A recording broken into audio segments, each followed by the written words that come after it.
The planets have aligned, and with sickening consistency, once again, the prophecy has come true. That's right, folks.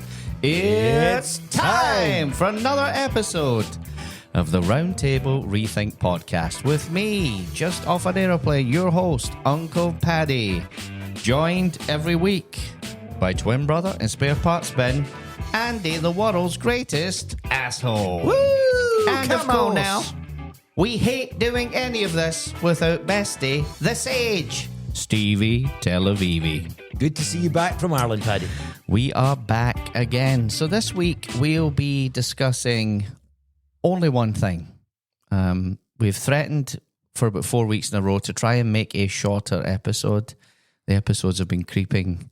And there's no chance that this is going to be the And one. they've, an hour and 15, an hour and 10, and then I think we topped it at an hour and 22. So we want to try and get... Which was our highest grossing episode in terms of And views. I'm not saying that there's not a lot of good information being communicated, but... They were promised a week before it'd be a shorter episode. That's why they listened in. So we are trying to get some shorter episodes out there so that we don't have to spend many days a week researching for the podcast. Yeah. And I think some of the feedback we're getting as listeners would like a shorter episode as well.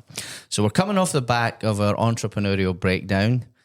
And I think when we added it up, there's something like nearly 3 hours worth of really good information there over 5 episodes. Which we should extract out and build some week in a free course thing that we can make available to people for. Somebody will do that who is not me. But yes, that would absolutely be a very fine thing If to only do. we had the AI tools to do it. We need a supercut of all the entrepreneurial breakdown stuff. But anyhow, when we were wrapping that whole thing, we kind of thought in order, because it was over 5 very long weeks in the middle of other episodes topped and tailed with other information. So we thought maybe a good way to put a bow on that whole thing would be to distill, look back into our own careers, into our own experience running and building business, and try and distill the top 5 big business lessons, the last kind of piece of wisdom that we can wrap on this thing as a bow and pass along to budding entrepreneurs. And so... And plus, it took the minimum amount of effort to prepare for tonight. Exactly. And actually, it's what we do every Friday morning with no script. And was in no way connected to the fact, which is how much preparation can I get done on a Ryanair flight from Ireland? After no 5 Wi-Fi. days boozing from one corner of Ireland to the next. Yeah, so we've had a pretty busy week, haven't we? I've been in Ireland for the last 5 days, literally got off a plane 2 hours ago at a family wedding. Shout out the O'Dwyers. Had a fabulous family wedding in the Anna in Ireland. And like a lot of Irish weddings, it kind of accidentally spilled it into the day after and then the day after that. So lots of booze was drank, lots of Guinness consumed, lots of food, lots of chat. And I am busted now as a result of it. My social battery is completely and utterly depleted. And now for the next 1 hour, we have to put up with your post-party flatulence stuck in a very small fucking podcast cave with you. Andy and I have an admission to make. While you were away, we cheated on you. Cheated on me, Yeah, a We swine. had dinner with each other and our wives. And thank you, Stephen. We had a lovely dinner at Stephen and Tracy's last night. They prepared a fantastic lamb. I don't think it was lamb, actually. It might have been dog. No, it was lamb. It's Stephen Andy, it was mutton. Let's be No, real. we had lamb, we had a nice bottle of wine, we had Nice a bottle of lovely wine. dessert, and then we laughed our arse off to the Andrew Schultz special towards the end of the night. Yep. It was fabulous. There's a shout out for Thank you. everybody. I'm hearing great things about the Andrew Schultz Life special on Yeah. Netflix. It's actually nice. Don't watch it with your mum, but it's nice to see. Again, be careful, don't get too political here. Back to comedy,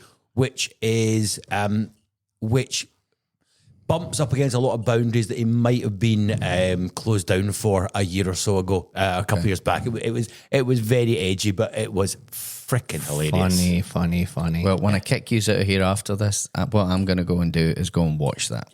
Okay. So it's already in my saved list on Netflix. So, Stephen, let's crack open that spherical head of yours, scrape off the amyloid Alzheimer's plaque, and delve deep into the archives and give us your fabulous insights over a lifetime in business. I think too late was the cry on the Alzheimer's.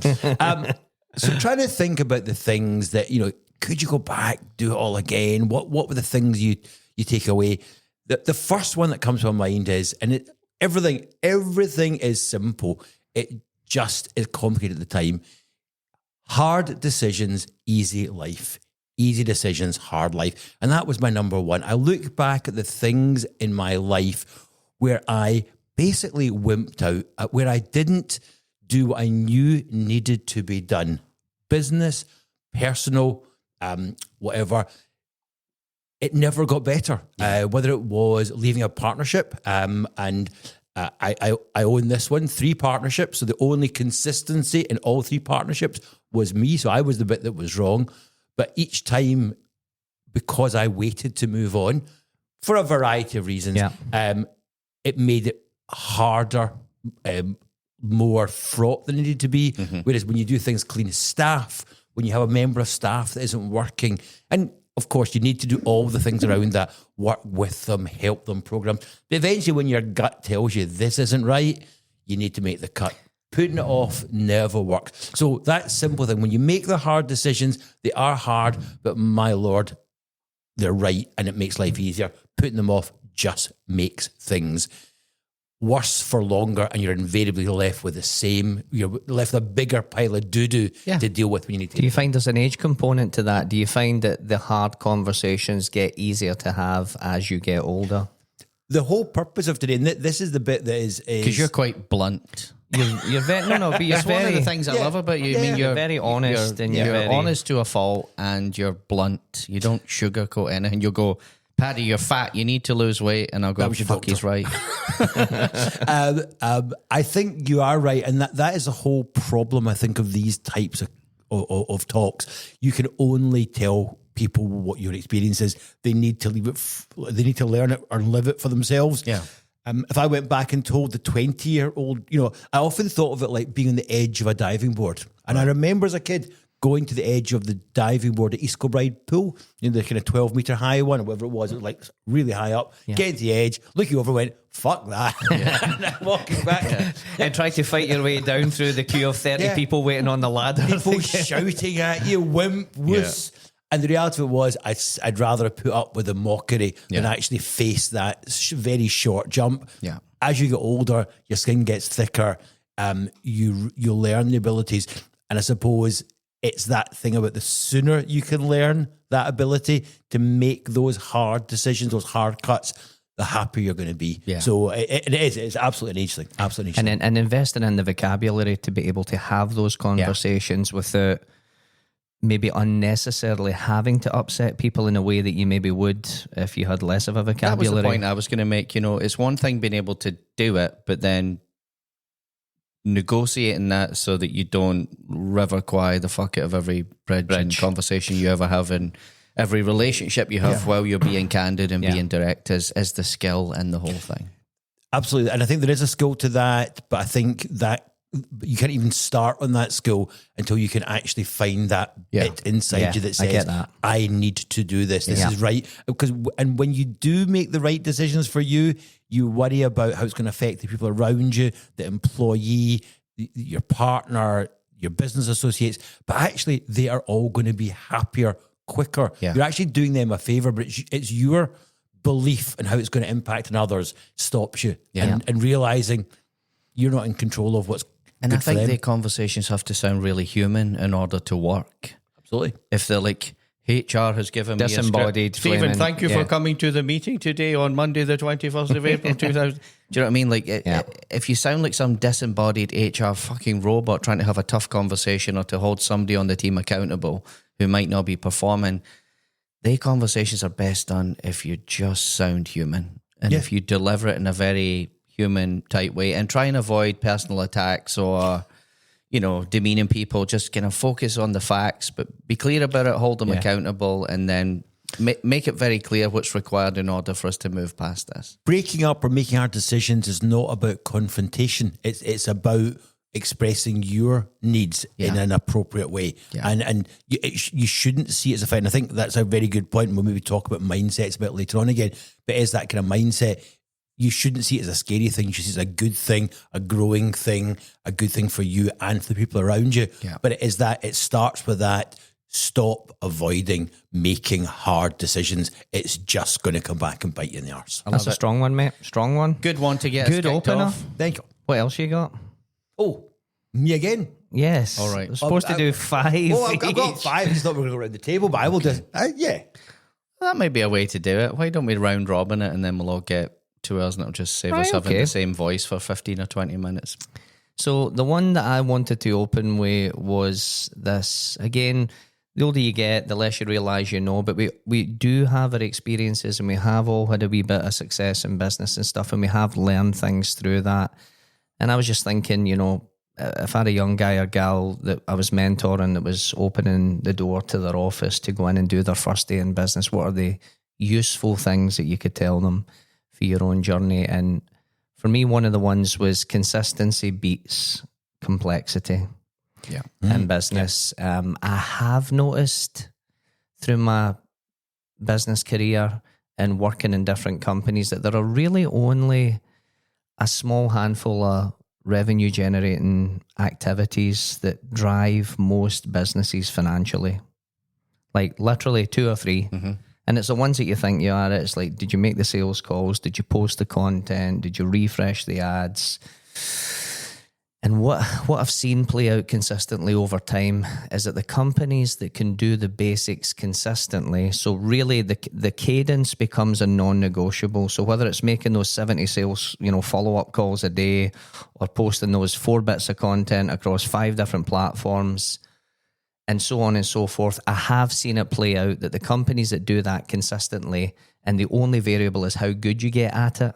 So you're committing to the activity, and then the only variable is how good can you get at improving each post or each call. Yeah.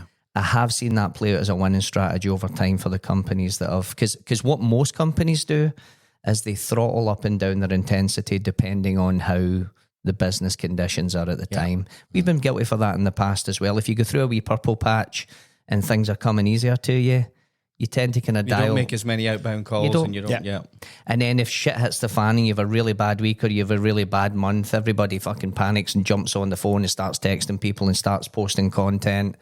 Whereas if you can really get into the habit, I really do think the differentiator between good and great are the guys that can commit to the basics consistently over time. Because all the compounding in business and all the success is in repetition of the boring stuff.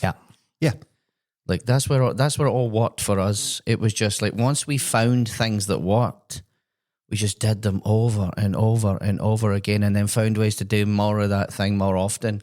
I remember doing demos. I was the original demo guy in the business. I laid the blueprint for the demo on how to present the software. It took me 3 months to come up with a blueprint. It took me 90 minutes to deliver the demo. And then it got carved in stone. And then every salesperson that came in learned the demo. Up until 3 years ago, I was doing 4 demos a day as the CEO. Now, I'm not suggesting that that's a great blueprint, but there was just, as we got bigger, and then the clients got bigger, and in the end, some of the clients became billion-dollar companies, then it was like a impossible to fuck up type demo. So it was like, right, we need Paddy on that one because, they're a billion-dollar company. They want to talk to the CEO and I know how to present the product. So, but all the compounding just happened, demo and day and night, 5-6 hours a day's worth of demos for years at a time, fitting in, running the business round about that demo. And two things on that one I was going to say was, I think it's fabulous that it's across sport, it's across almost everything. It's that touches on the ball idea. My counter to that, and I think it's one where you've got to be on it all the time. And I think that's got to bring your A game every day with that stuff. And shout out to Keith Sedgwick, who we've talked about, a tour guide in London who does the same tour hundreds of times a year, and every time sounds fresh and funny. Yeah. But I do remember after X number of years doing my presentations to clients meeting and going, oh my God, my wife is still moving, but my brain's forgotten where I am. And Totally. You're so used to presenting these things Autopilot. that you go into autopilot and your brain's actually going, shit, where'd I jump back in now? Yeah. And you actually were exposed to my demo. Remember we shared an office and I was in the background delivering that, and then you would be like, I think you came up to me one day and said, I don't know what it is you do, but I would actually buy it. It sounds great. And by the way, another important thing to say on that is some days it doesn't feel like it's worth it. 100%. You have some days where you go, fuck, that felt like a waste of time because it was actually quite a quiet day, regardless of all the activity that we've done. And then other days it feels like everything that you touch turns to gold because of it. But of course, the key is just do it, commit to it. Yeah. Those 2 or 3 things every day, consistently, over time, separates the good from the great. So mine is a kind of riff on that. It's not exactly the same point, but it's a connected point. So mine's is most things don't matter and a few things matter a lot. Okay? Mm-hmm. And so when you start a business and you start to develop and build a business, what you realize is as the business gets bigger, you as the owner or the operator start to get consumed in a whole bunch of different activities. And the mistake is to actually try and spread yourself across those things. And where you always need to get back to is that realization that actually there's only 2 or 3 things that actually drive the business forward. And as the owner operator, that's where you need to live. And you need to find ways of either delegating or losing or deleting all the other things that actually take up energy that don't fucking matter. They sound important, and they're in all the textbooks, which, by the way, all the textbooks should be taught, because every time I read one, I find them more and more fucking irrelevant in 2025. Without putting you on the spot, is there anything you want to share that doesn't matter? Sure. QBRs, quarterly business reviews, MORs, monthly operating reviews, QPRs, quarterly product reviews, weekly one-on-ones. Fucking useless. I worked in a company where people did fucking one-to-ones from morning to night. Yeah. Checking in with people, and here's how the bulk of the interactions went. Well, Steve, it's been a week since we talked. How's it going? Oh, great. Anything you're struggling with, anything you need help with? No, everything's fine. Well, great work. Keep it going. And then the next guy, and their calendar are blocked out. Would be full for the whole day. That is an example of activity that is, it's in the management textbook. Yes, of course, weekly, important communication with your team. It's bullshit. You don't need to check in with everybody every fucking week. It's nonsense. And everybody knows it. Most people fly the ship by the sense of the feeling on the controls. You hear the phone ringing, you hear the tone, you see the activity. You don't need to be doing it. On it. If you're engaged with your business, you kind of get a sense of what's going on. We were actually watching a Dave Ramsey video who said exactly that today. Right. He said, I can walk in the office and just taste the air, Sniff the air. and realise that a guy over there's having a problem. Somebody's fucking about up the back there. You're right. If you're engaged with your business and you're on top of your business, you don't need to be having these intense one-on-ones. In these monthly operating reviews, there were hundreds of slides long. It was like they dissect the entire business, and every single leader for different parts of the business would dissect their part of the business. It would come together in the form of hundreds and hundreds of slides, and then a group of very expensive executives would spend 2.5 to 3.5 hours vomiting statistics at each other. Well, we got 49.2% case resolution on the phone and 49.6.2% resolution. And then at the end of the call, all you had was a fucking word salad blizzard of statistics, none of which anybody could recall. Nobody took any action points away. And at the end, it was like, well done, guys. Brilliant. Keep it going. We'll see you next month. See you next month. And it took me a week to prepare for it. It was garbage, complete and utter fucking waste of time. Okay, I think we're kind of getting that. So most things don't matter. So what actually matters, here's the things that I was obsessed with. Okay, and there was only 3 of them. Are we innovating? Yeah. What's our cycle time on the product? Are we innovating? Are we shipping? Are we shipping new features that the customers want us to ship? And as a CEO, I spent a disproportionate amount of time hanging out with the product team. Because I always saw product as the vehicle that drove the engine. Are we innovating? Are we producing? Do we have faster cycle time than everybody else we're competing against? The second thing that I used to focus on was, what was our NPS score? I think NPS is the most beautiful, elegant metric in business. Just explain to the layperson what that is. NPS is Net Promoter Score. You're asking your customers one question. Would you recommend Evolution X to a colleague or family member? And the important thing is, if I remember correctly, 1 to 6. 1 to 6 is a detractor. 7 and 8s are neutral, agnostic. So you're only really wanting 9s and 10s. So only the 9s and 10s move the needle. Yeah. So what was the signal of the NPS score? So I'm focused on product. I'm driving the product. I'm making sure the product's kick ass. I've got 1 eye on the NPS score. I don't need to know what percentage of cases came in on the phone versus email. That's noise. And there's people that can deal with that. What I need to know is, are the customers okay, or do they want to strangle us, right? That was literally the level of abstraction I was looking for as it related to NPS. We always had kick-ass NPS. We were very proud of that. And it told me that the customers were happy. So I know the product's moving forward at a rapid pace. I know the customers are happy. And then finally, do the sales team truly understand the product and how to present it?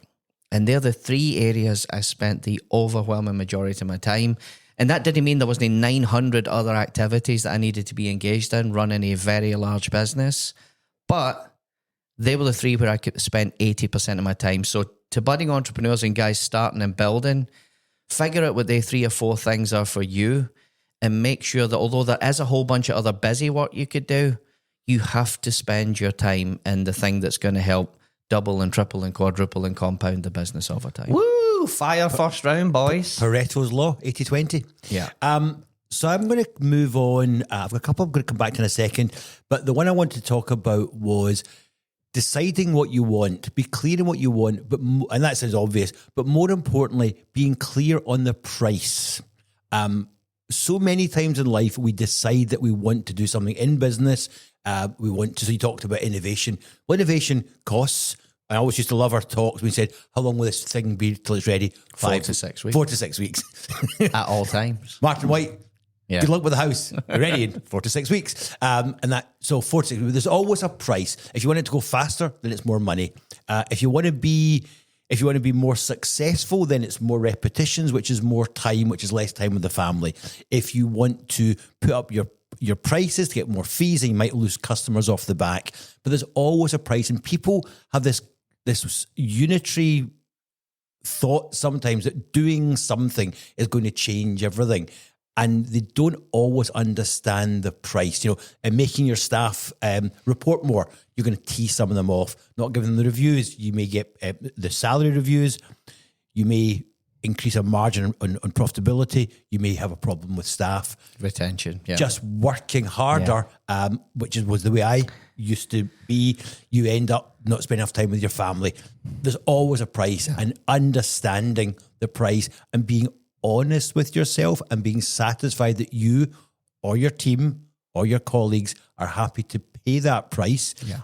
Even over delivering, if you want to build great NPS, great customer loyalty, you generally have to run a marginally profitable business for a relatively long time because you're adding value, you're building momentum. It takes a long time to reap those rewards, and the rewards can be many and multitudinous.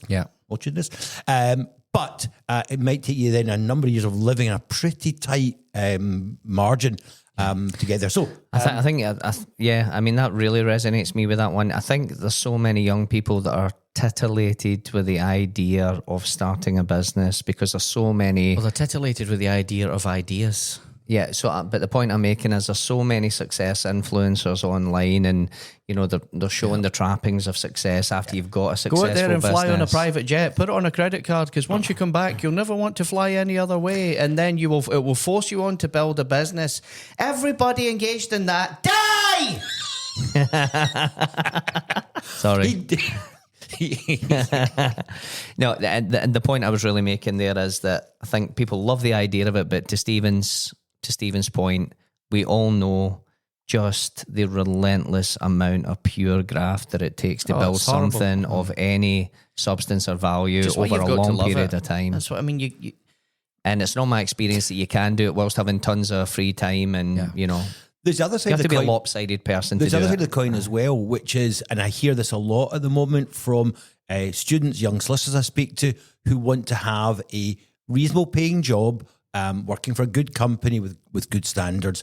That's fabulous, but just realise you're never getting ahead of the game. Yeah. You are going to be working for the man for the rest of your life, open to the whims of what might be happening in an industry where you have no control.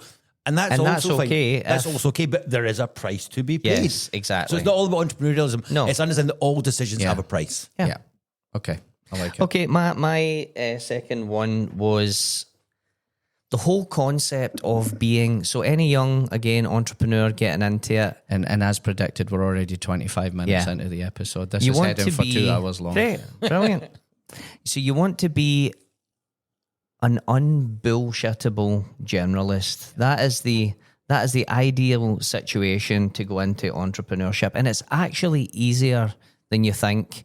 And the reason I come back to this point is that I've worked for brilliant entrepreneurs, and I've watched them being gaslit to within an inch of their sanity by their own team, by the way, by partners and by vendors and their own team members, because they didn't know enough about that particular area of their business to call that team member out on their bullshit. And it tends to be either technical people. So, tech guys will say, well, I could explain to you why that happened, but it's very technical and you probably wouldn't understand. And the entrepreneur, if they've not taken the time and they haven't had the interest and the curiosity about that side of their business, quite often goes, oh, right, okay. Well, what can we do to fix it? Or you get marketing guys that go, oh, I know we're getting a shit result, but that's just how the algorithm works these days and stuff. So what I would say is, put less elegantly, if you're slightly smarter in that thing than the dumb motherfucker you're working for, you can get away with absolute murder. Yeah. And we have, without calling anybody out, we've been in situations where we've seen entrepreneurs get gaslit to within an inch of their life for that. Now, what I will say is the easiest way to do it is every company that I've ever worked for, from when I was stacking shelves at B&Q to building pallets in a sawmill, I was always curious and interested on what was happening in other parts of the business. And I think it's a great muscle to build. When I was fucking lifting pots of paint onto the shelves in B&Q, I was always curious about what was happening in the warehouse and what conversations were going on in the main office, and that customer service desk is busy over there. What kind of problems are they dealing with? So you were nosy. Yeah. So I was nosy and curious and interested, and these are great qualities to take into entrepreneurship. Don't put yourself in that horribly disempowered situation where you can have team members or partners or vendors gaslighting you because you just haven't taken the time to understand that element of the business. So that's my kind of... Okay. Yeah, I mean, I think they're all... I'm not sure there's any passive entrepreneurs, by the way. I wanted to make that point when you were talking earlier. Like, I don't people go, well, I could go and get a job or I could start a business. Maybe I'll start a business. I just think it's in you, it's in your guts, it's in you. Think about it all the time. You're frustrated. You're probably working a job and dreaming about being an entrepreneur. Like, I think there's no passive entrepreneurs. I think they're fucking born. I really don't think you can make them.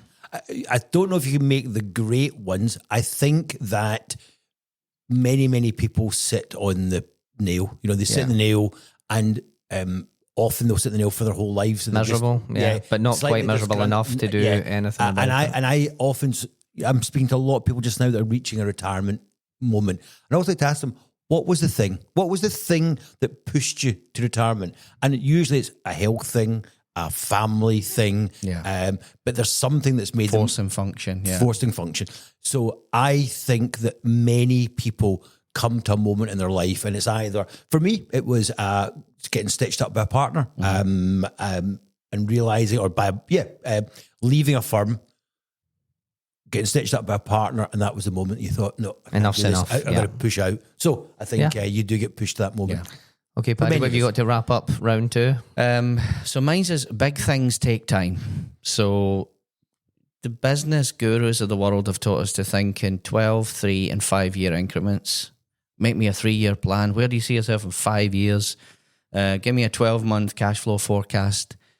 But the truth is, anybody who's kind of building something in order to get outsized returns, it takes freaking time. And nobody should expect any quick, and if you're the one guy in a trillion that happened to you, then more power to you. I wish it was me, but I just don't know anybody who never had to put the time in order to get to the outsized returns, right? It always takes longer than you think. The only thing you know about your business plan, and we covered this during the business planning session, is whatever you come up with, all you can be sure is that's the thing that won't happen. But it's a thought exercise, right?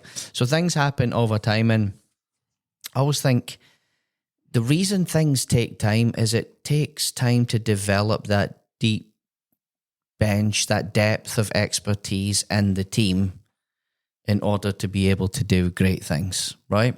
And so I think so if I connect that point back to my own business, I was in business for 17 years. 50% of all the growth showed up in the last 3 years. Okay? And then we spent the first 14 getting the first 50% of the growth. Yeah. And the reason it all showed up in the last is we finally iterated and solved enough problems and got enough parts of the business working well and got enough depth and expertise in the team in different places where finally the engine, spluttered into life. Spluttered into life. The timing was aligned. The timing chain was aligned, and all the cylinders were now firing. And the prophecy came true, and all the cylinders were firing in synchronicity. And we had a magical moment where all parts of the business were working well simultaneously, and there was depth and expertise that had been developed over a long period of time in every part of the business.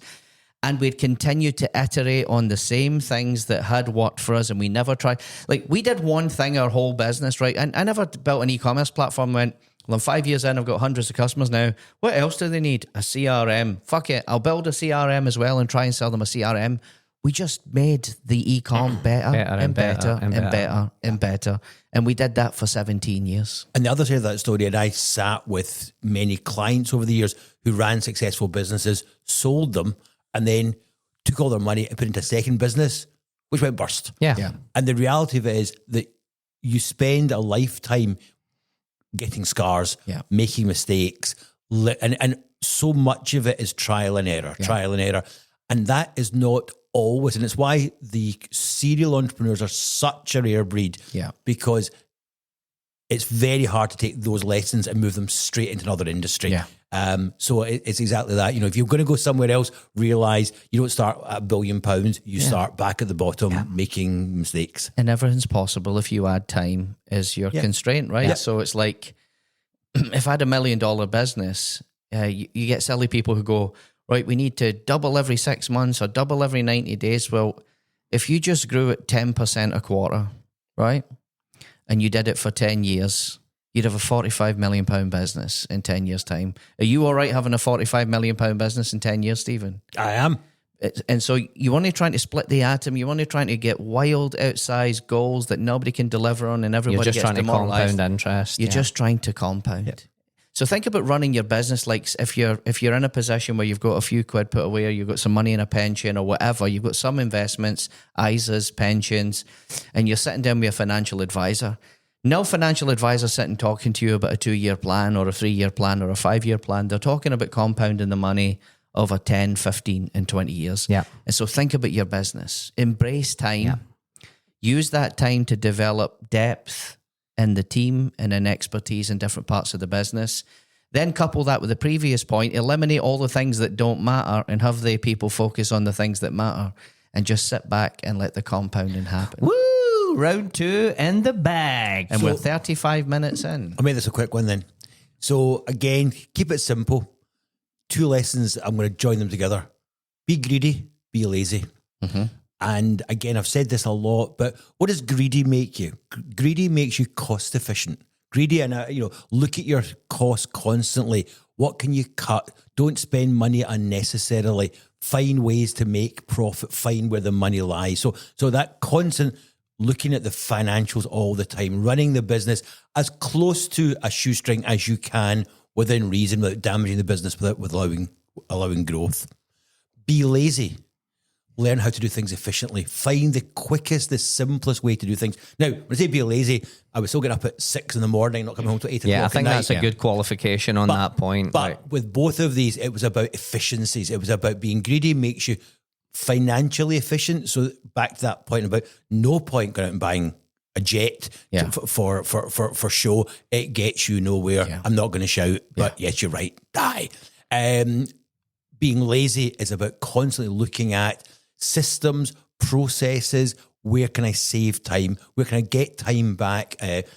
For me in law, we were really early into standardization of styles, using systems, delegating, learning how to get work down to the lowest level, so that you had time to do the other things. So be greedy, be lazy. I'll give you a quick anecdote on that. We used to process, 20, 30 inquiries a day back in the day, 5, 6, 7 years ago at Coast.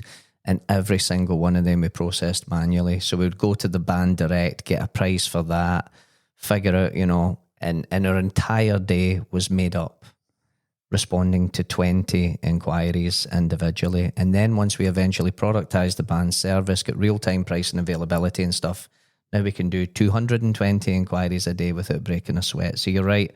If we were still back doing things inefficiently like that, we could get our full day in feeling good about being busy, but not actually getting very far. And legacy is a hell of a thing, once you've got a business that's working and you're hiring people and you're signing up for services and software and licenses and all these things, you do get complacent. And eventually, we initiated a bi-weekly call called War on Waste, because at 50 and 70 employees and 100 employees, you're now paying for thousands of licenses of stuff you're not using. It just happens over time, guys. It never happens deliberately. It's a bit like almost related to Doge. If you actually talk to Elon about Doge, in the end, he said it's not really fraud. It's just death by 1,000 complacency. cuts. Yeah. It's just somebody forgot to cancel the 10,000 Adobe fucking Acrobat licenses. The story I always used to tell was you go into your office and you wouldn't see the stain in the carpet. Yeah. It's the person that came in and saw it as fresh, and they were, oh, you got stain in the carpet. Yeah. My goodness, I've been walking past that for 3 years now. Yeah. Completely forgot it was there. Yeah. Oh, yeah. But for us, in the end, War on Waste was worth a couple of $100,000 a year to us. And that was a couple of $100,000 right back on the bottom line. We could use it to remunerate staff. We could use it to grow the business. So as the business grows, that becomes a more significant thing. Yeah. So the other wee one that I wanted to make was just run about reputation. So what is your reputation? Your reputation is not what you say about yourself to other people. It's what other people say about you when you're not in the room. And of course, your reputation has to mean something to you before it means anything to anybody else. So you really have to care about your own reputation getting into business. And it's not something that's built in any one big splashy move. It's something that it's built through a million little decisions operationally over the course of the day. Your reputation, read to you by Andy the Asshole. whose reputation is so profound that his second name is the Asshole. No, but it's... I know what you mean. Yeah. So your reputation is built not through any one big gesture. It's built through doing the right thing consistently 100 times a day in multiple different disciplines in your business over time. Now, that doesn't mean you need to be a saint and bend over in every situation and make everybody whole regardless of what see you next Tuesday they've been. It's absolutely perfectly okay to stand your ground in situations where you really haven't done anything wrong. But it's really just about having kind of fairness at the heart of everything that you do. So pay your suppliers, and if you're if you've got money in your business and you're cash flow positive, pay your suppliers promptly, be fair with your customers, be fair with your partners, and just really make sure you bulletproof that reputation, because you can start 100 businesses in your lifetime, but your reputation is really, you only have one of them and it's kind of yours to lose. Yeah. I think there's also something about that which, I always talk to people about the culture of their firms, and the difficulty which you've got is big firms find it much easier because there's someone in HR or marketing that will spend forever explaining to the world their culture. In smaller firms, it's harder. But I think if you can distill what your reputation is, what these values and cultures are, it's great marketing material. Just be able to say, at the core of what we do, it's about fairness. Yeah. And finding a way to actually push that out as well, not just live it, but actually let people know. And again, fairness is different from bending over in every situation. Yeah. Negative word of mouth is lethal. It travels at the speed of sound. Yeah. And so if you can avoid that by just, like Andy says, say what you're going to do and then do what you said you were going to do. And if you follow the two things, it's pretty difficult to go wrong. Yeah. All right. That's so you've got to finish us off on round 3. So the next one I've got is everything is a product problem. Everything. Every problem in your business is a product or service problem. So when you're building your company or you're developing your business, ideally the ideal state would be the product or the service would be excellent. And if it's not, then you should be busily engaged in making it excellent, because man, when the product's good, And I came from a business where we were obsessed with the product. There's two types of businesses. There's product-led companies and there's sales and marketing-led businesses. And a company with awesome sales and marketing can cram some shit product down people's throat for a while. Yeah. But eventually there's no sales and marketing can really outperform the underlying fundamentals of the product. The product's either an excellent product or it's a shit product. And you can't market and sell a shit product forever, right? Yeah. You eventually go bust. Now, if the product's amazing, if the product truly is best in class, best in the market, it's differentiated, it's got a unique value proposition that you can communicate and people believe, the sales and marketing people don't need to be that fancy. Yeah. Because you just need to blow it in the right direction. The product sells itself. And so when I look at businesses and I look at every part of the business, I just see product problems. So if somebody comes to me and says, right, Paddy, sales are slow. I'm like, the product's not compelling enough. Okay, how do we make the product more compelling? Paddy, we have a ton of support tickets coming in. I don't go, right, what people do we add and how do we triage support tickets? I go, the product's not easy enough to use. We have too many support tickets coming in. And so everywhere I see a problem in a company, I just go, it's a product problem. And so constantly link everything back to the core fundamentals of the product or service that you're delivering, and then all the things that surround that. And you can almost deal with any problem in your business just by making the product better. Yeah. I don't disagree with you. I always describe it when I see businesses, and again, I'm working with service firms more often than not. I always split them into three categories. One whose services are fantastic, which is the vast majority. One whose marketing is fabulous, which is probably less so. And a very, very few who do both well. Yeah. And that's where the sweet spot is. Yeah. So, there's tons of people. Oh, that's out a there. multiplier. I mean, if the product's awesome and the sales and marketing's awesome, that's where you get... You're off to the races. Crazy outsized returns. Yeah. But yeah, product's everything. Like, just focus, obsess about the product, particularly if you're a young company, still trying to establish product market fit, obsess about the product. Yeah. So, all right. Round 4. Mm-hmm. I'm not going to sing this one, but if you can't be with the one you love the one you're with.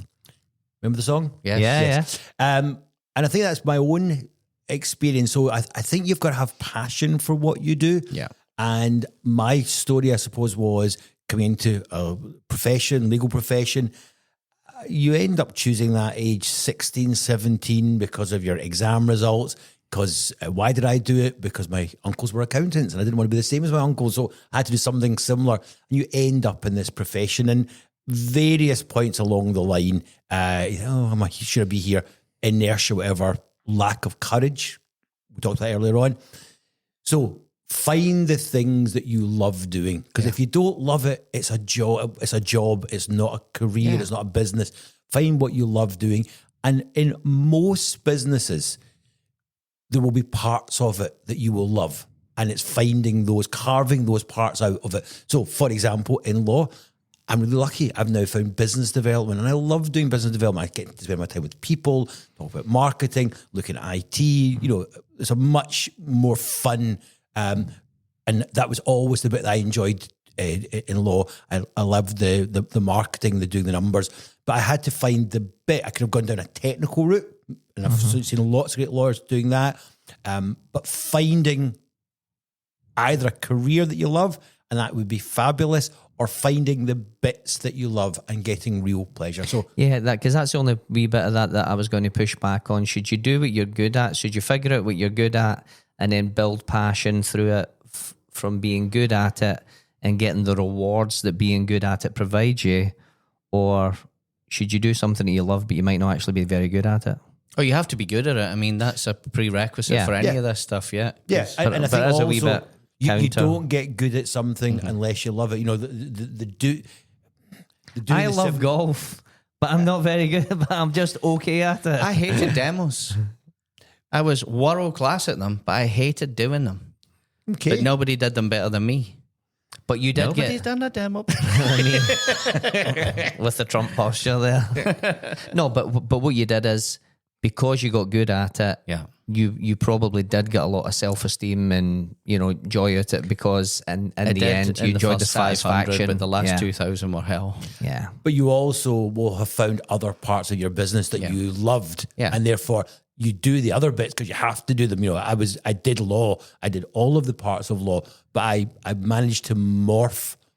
I managed to find enough bits that I loved doing, and that's what drove the various businesses I was involved with forward. Because I whether it was sales and marketing, it was sales. It was basically bringing the business in and then making sure the team was there behind you to get it done.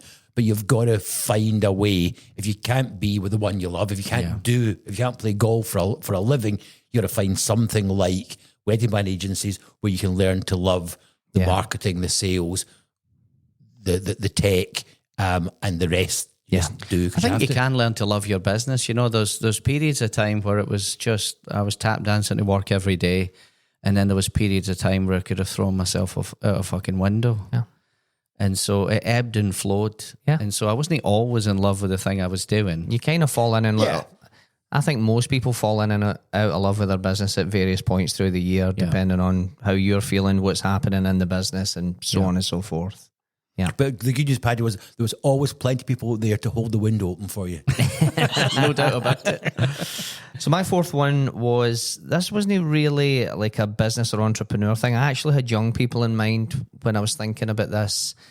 And young kids get into work, young professionals, proximity to power matters more than you think. So in this hybrid working world where there's so many people now working from home, there's so many young people only reporting into the office, maybe one day a week or whatever, I really do think that there's such an opportunity for people who are prepared to go in to get proximity to power. What do I mean? It means if you're working for an entrepreneurial-led business, as most people do, by the way, maybe a company 10 million, 20 million turnover, there's going to be an entrepreneur that runs that business. And if everybody's working from home, doing the task list every day and just reporting their activity on Slack, but you actually go into the office and you're in the airspace, these opportunistic collisions happen in person. So, for example, you get dragged into a meeting that you weren't supposed to be at because you happened to be in the building, and when you were in that meeting, you ended up solving an important problem for somebody and you came on the radar of somebody further up the tree. Yep. Boss needed to leave early that day, said, here's a key, do you mind locking up that night? And you said, absolutely no problem at all. And you stayed and you did a good job and you get the place all locked up. And you basically put yourself in a position to get noticed and put yourself in the best possible position for career advancement and promotion and stuff. So I do think people enjoy the lifestyle of working from home, but I think in doing that, it's getting back to the price you pay, Stephen, your point from earlier. You are missing out on that proximity to power and the career advancement opportunities that come from that. I don't disagree, but it's more like an employee. Yeah, that's what I said. It's not necessarily just a business one. I just had young people in mind. Right. I had kids getting into work, young professionals, get close to power. Oh, for sure. I mean, 100%. I've seen it happen myself. I worked in big companies and offices, and surprise, surprise, the people who showed up to the offices, they tended to be the people that got promoted. I think particularly if you're young in your career, I've saw people go on an accelerated learning curve that's almost impossible to do through Teams and Zoom. If you're just in the airspace of killers that already do that thing you're trying to do really well, the amount that you learn through osmosis just by being in the same airspace is massive, and it puts you on this accelerated learning curve and then differentiates you in a way that the people who are just phoning in on Teams or Zoom every day I mentioned before, don't get that exposure. 3 partnerships. Mm-hmm. Each of those partnerships gave me different skills. Okay. So working with different people, and you guys have been through different businesses before either of you started entrepreneurial journeys. It's that osmosis, is that working with people. You take some skills from here, you take some skills, but it's all part of what you build. Each of my partners gave me a different set of skills, which I took on to the next thing and the next thing. Yeah. So that's that osmosis. It's that proximity to power, or at least to other people, where you can just kind of soak up that learning. If you're invisible and you're on a Slack thread every day just completing the task list, don't be surprised if you get overlooked for promotion. Yeah. Okay, I'll bring us home on the round 4. So simple scales and fancy fails. So try and keep the business simple. because when you add people, complexity doesn't need any help at all, right? It's going to show up all by itself without you doing anything, and you will have to fight it at every step along the way. So try to keep the business as simple as you possibly can, and every part of it simple. Try and distill down the value proposition, the marketing, the offer, the sales pitch. Try and make everything. You should be in constant search of clarity and simplicity. And so keep the business simple, keep the offering simple, keep the back end simple, keep the customer service simple, and look for opportunities to go back and streamline and delete in every single part of the business, because complexity will creep up, particularly when you hire people and particularly when you start promoting people into managerial positions. Managers will create complexity to manage. And then eventually, and by the way, I'm basically saying do as I say, not as I do, because in the end, this is probably the biggest issue that I struggled with when we got to 100 employees, 17 million in turnover. The business became so unbelievably complicated. And you know what, a great sign of that, if you want a canary in the mine shaft, if you want to see where is that happening? The answer is when one part of the business is struggling to explain to another part what they're doing or what they're trying to achieve, and then they'll be met with complete confusion. Or you ask somebody in sales to explain the product to you and they're rambling on for 10 minutes. Or you ask somebody in marketing, what's the 5 things our target market wants to know about the product, and you get a 10-minute long answer. These are all signs that the business is becoming way, way, way too complicated. So you want to try and make it as fundamentally simple. And so you go back to the fundamental units of the business, to sales, to marketing, to ops, to customer service, to success, to professional services, whatever your business looks like. You got to go back to each one of them and simplify and look for opportunities to simplify. There's a great quote that says, do not risk the empire for a pot of gold. Yeah. And so the meaning being that the empire would represent your core business, right? So your established operations, your market share, your brand reputation, your customer base, your revenues, they're all the empire. So don't put any of that at risk, and look for ways to simplify and continue doing more over time. Eliminate. Jeff Bezos had a bit on that as well. It was something like, we spend the most of our time at Amazon focusing on the things, not looking at the things that will potentially change, focusing on the things that never change. Yeah. So our customers are always never going to want the site to be slower than it currently is. They're never going to want the booking process to be more complicated than it is. They're never going to want the products to be more expensive than they need to be. So we focus on the core. I've seen that same interview and I actually used to use that in some meetings that I was in. So we used to say things like, we focus on the things customers will never ask us for. Paddy, the site's great. I just wish it would crash more often. Yeah. Paddy, the site's brilliant. I just wish the pages would take longer to load. There's loads of products. I just wish they were more expensive. Exactly. Yeah. My simple rule is always, if it's complicated, excuse my language, someone's getting fucked. Yeah. So keep the business simple, because as you add people and you add customers, it will scale gracefully if you can keep all parts of the business simple. If you allow complexity to go unchecked, it has a life all of its own and needs no encouragement or no feeding and caring at all. Round 4 in the can. Woo! And we're 53 minutes in, so there goes our 40 minutes. We might do it in under an hour. Okay, right, so speed round. Master one, because we're coming to the end one. What's the master one? I think for me, the master one, as you've got through your business, you've got to get an experience, lose the emotion, encourage the gut, and let logic rule all. Lose the emotion. Yeah. Say that again slowly. Lose the emotion. Yeah. Encourage the gut. Encourage the gut. Let logic rule all. Yes. Okay. So most of my bad decisions in life have been emotional decisions. Yep. Fear, greed, worry, whatever else. They tend to be. I can think back. We've all done it. We've sold products when they were at too low a price. We've sold stocks and shares. We've bought into things because we thought we're going to make money. So the minute you get emotion involved, you make bad decisions. Your gut, whenever I've trusted my gut, it's not always worked out exactly as I've thought, but it's always been a really good sense. Back to that kind of be brave. My gut tells me something's wrong. I need to take action. Be brave. Act on it.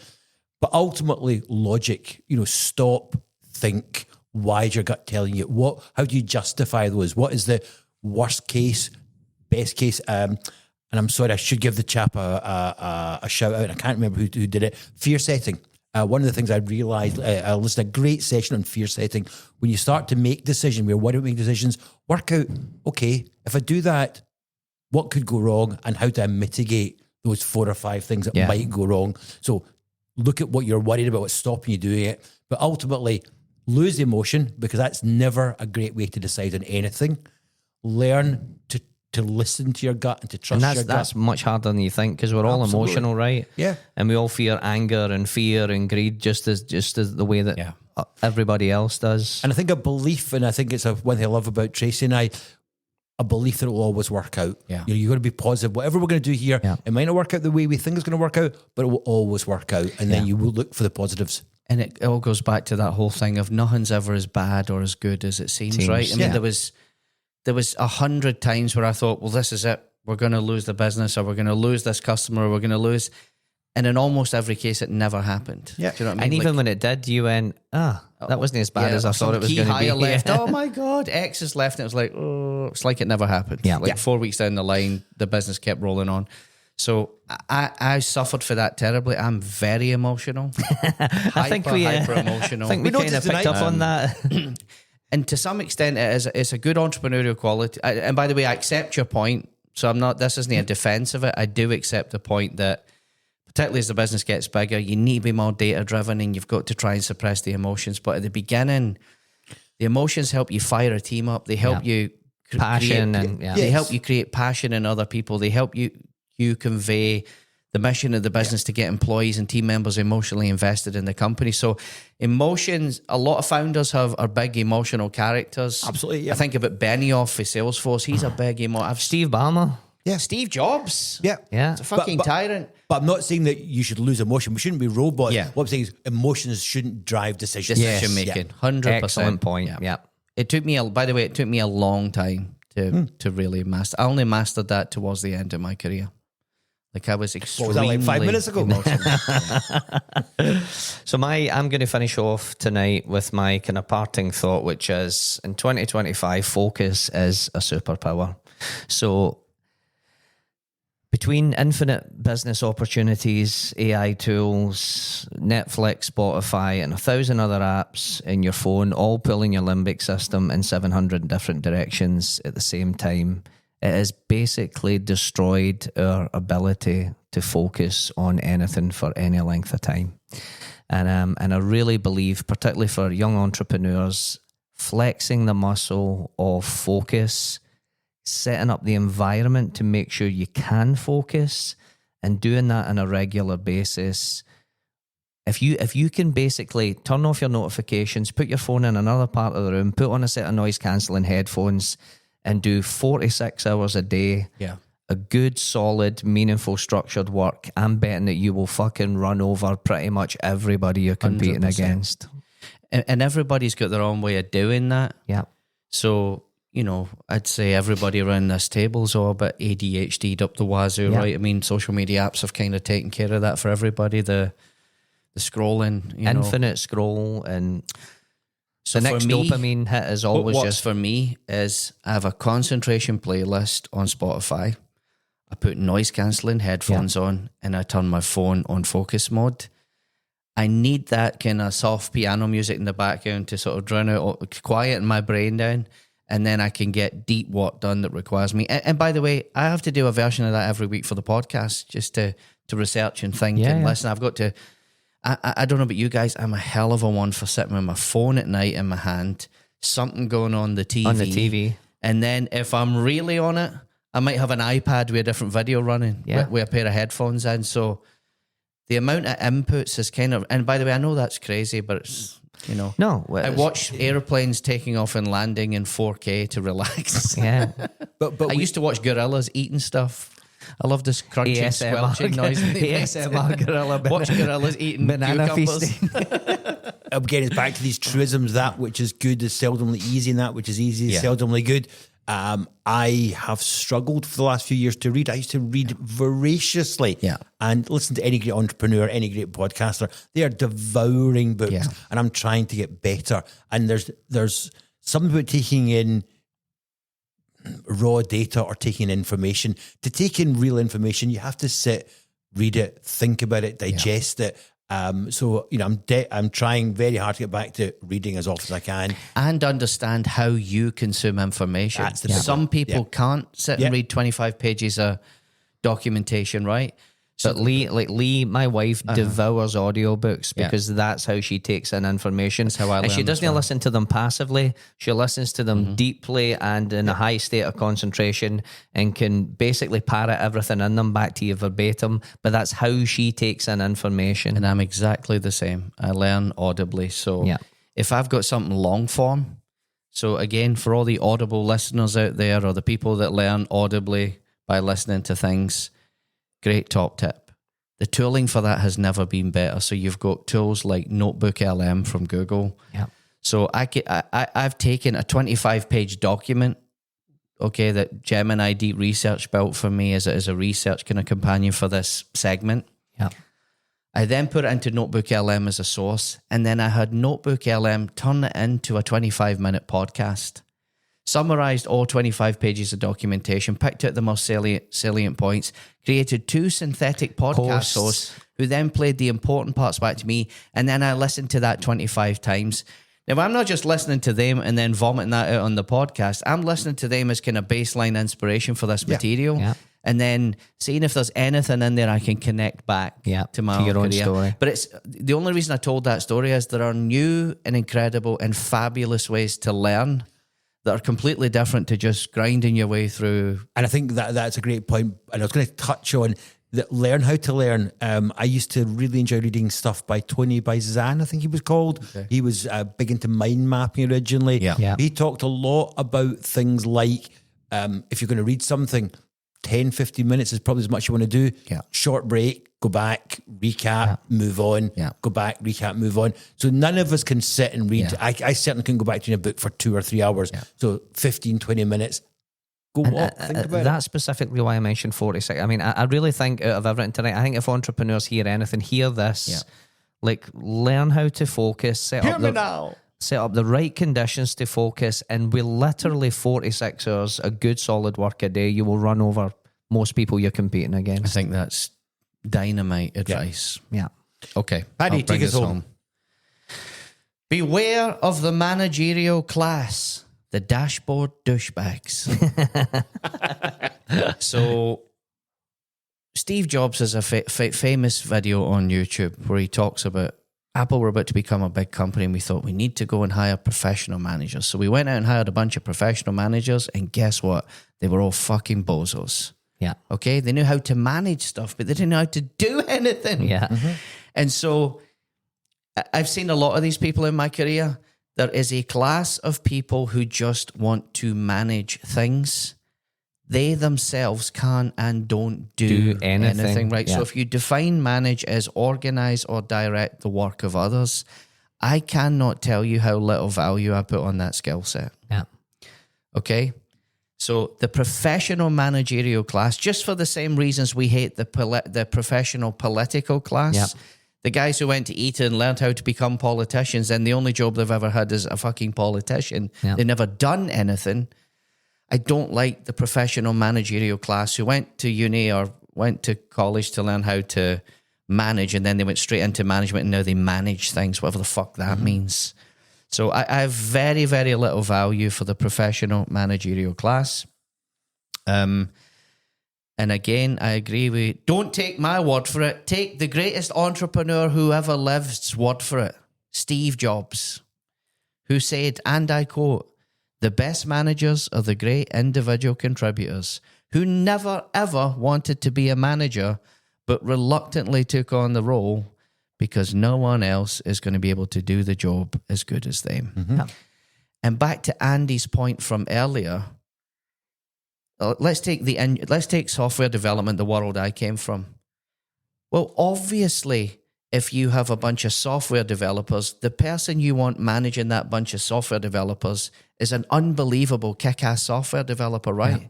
Because he's unbullshitable.